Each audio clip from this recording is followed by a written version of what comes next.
The makers of Postum, the favorite mealtime drink in millions of American homes, present your favorite radio friends, Lum and Abner.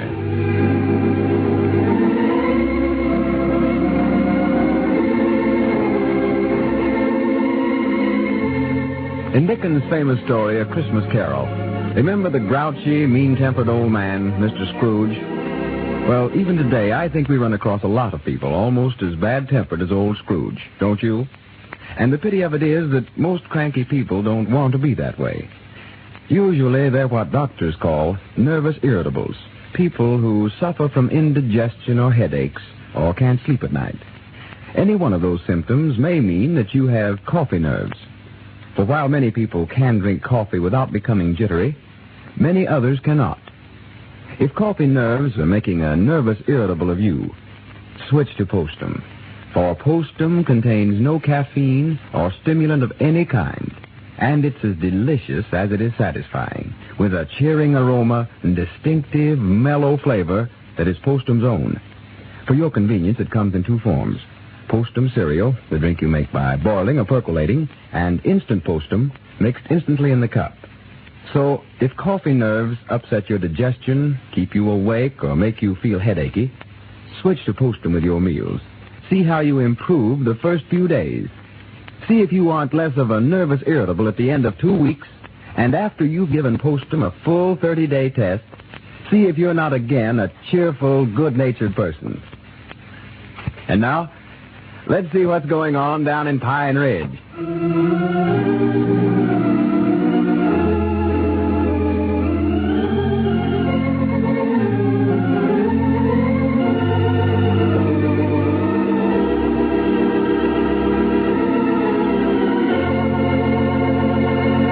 Well, it's Christmas time in Pine Ridge, and all business and other activities have been cast aside in preparation for celebrating the holiday.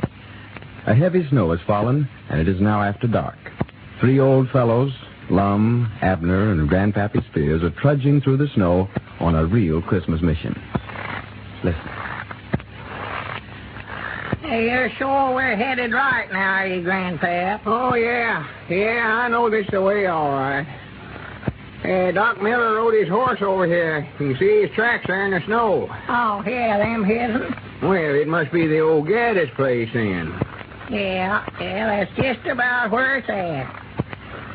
But there ain't nothing but the barn left there now that the house burnt down 2 or 3 years ago. Well, Doc says it's due east from that road where we turned off there.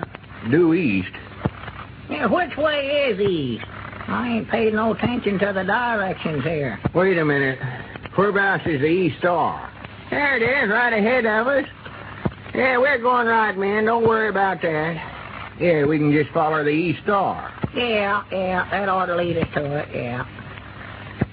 How did you find out about these folks, Grandpap? Well, Doc Miller and his woman had supper over at our place, and we were sitting there visiting after we got on eating, and directly the telephone rung and told Doc to get right on over here. Well, who done the calling? Oh, some feller named Joe something or another. I forget what he did call his name. Uh-huh. He went over to some neighbor's house to call. Said they'd been into the county seat to pay their taxes, and there weren't no room at the hotel, so they come on out here to this old barn to spend the night.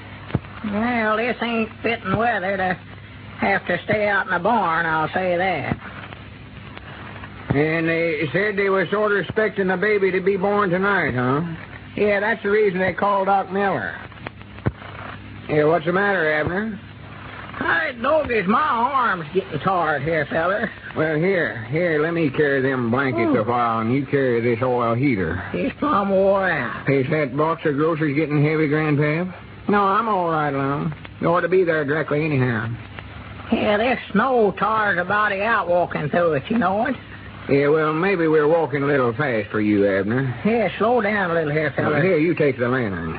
Yeah, let me get hold of the thing. Yeah, there it is. Wait. Mighty thought of you fellas to come over here at night.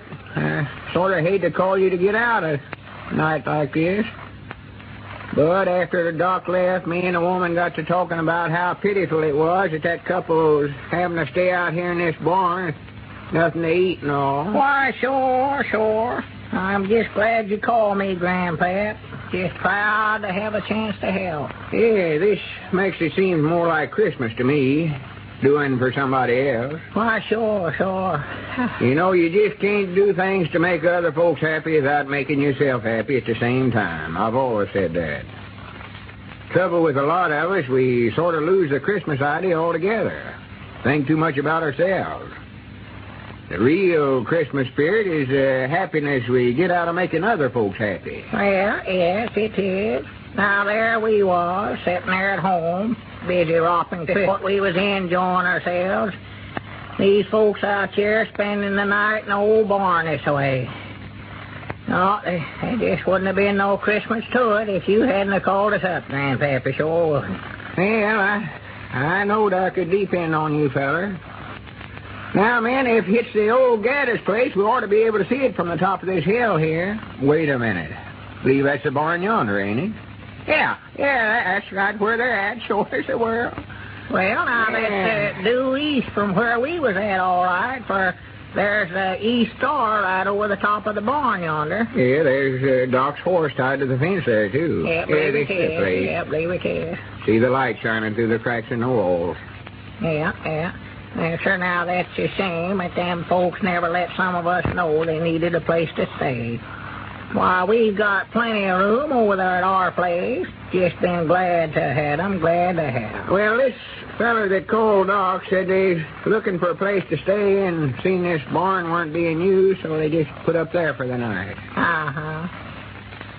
Whereabouts do they live, Grandpap? Did he say? Why, yeah, they're from over about Pleasant Valley, Summers, Abner. Pleasant Valley. Yeah, he told Doc he never had no cash money, taking every nickel he had to pay his taxes, but said if he'd make the call for him, why, he'd work it out quick as he could. Well, old Doc never refused a call in his life, I don't reckon. No.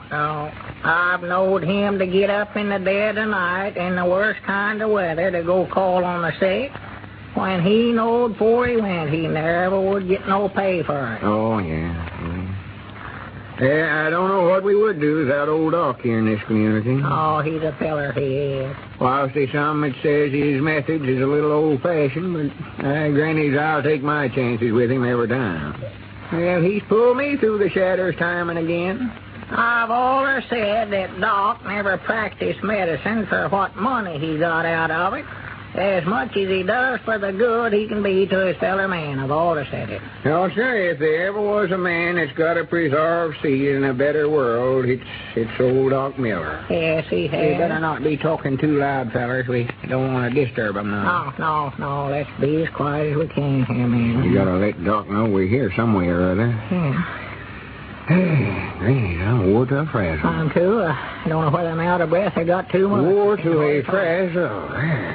I reckon it won't hurt nothing to tap on the door, sort of gentle, will it?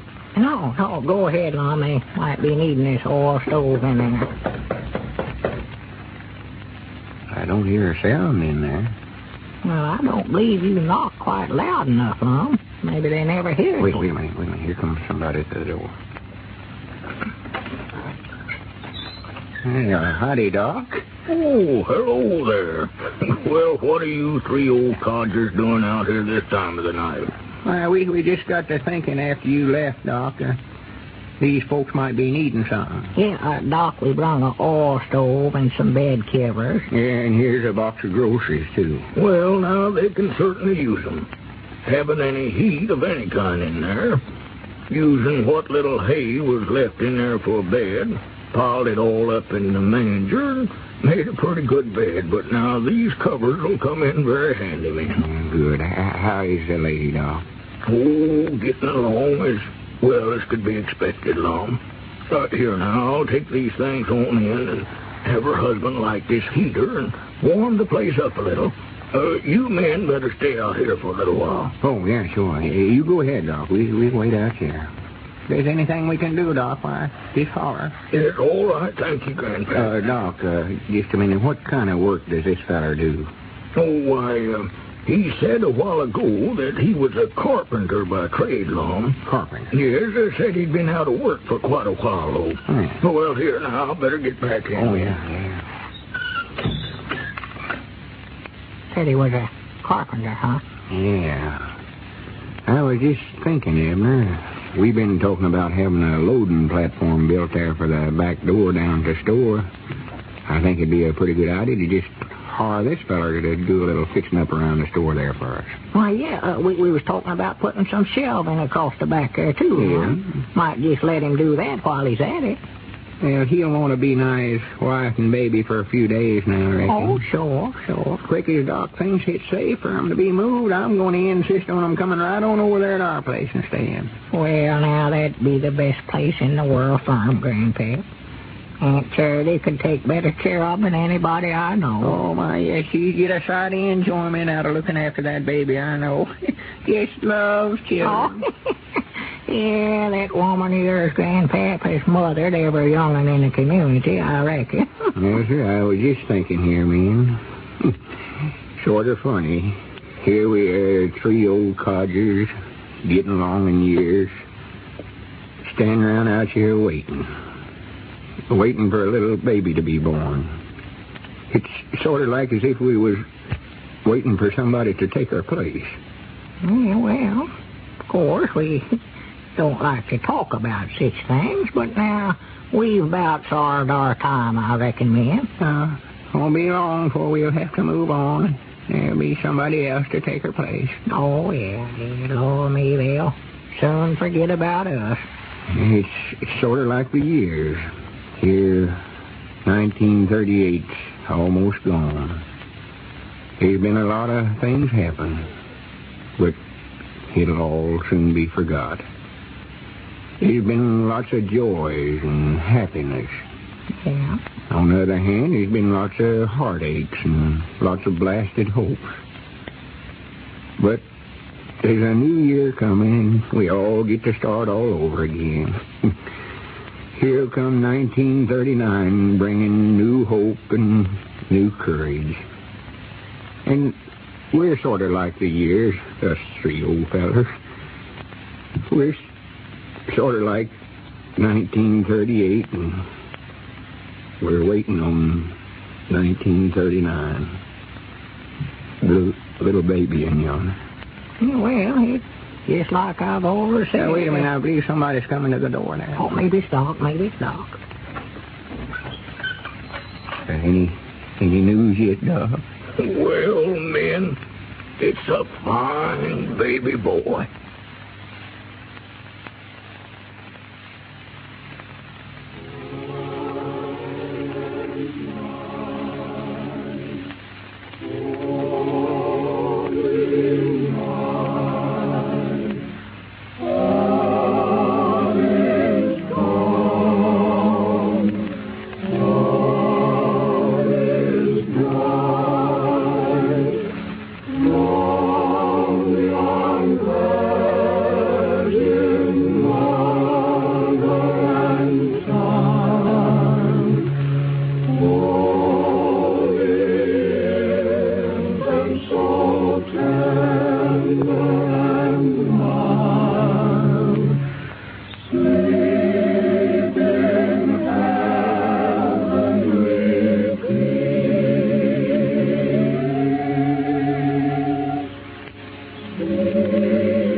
And now, in the spirit of the season, Lum and Abner and the makers of Postum sincerely wish all of our friends a happy and joyous Christmas. This is the Columbia Broadcasting System.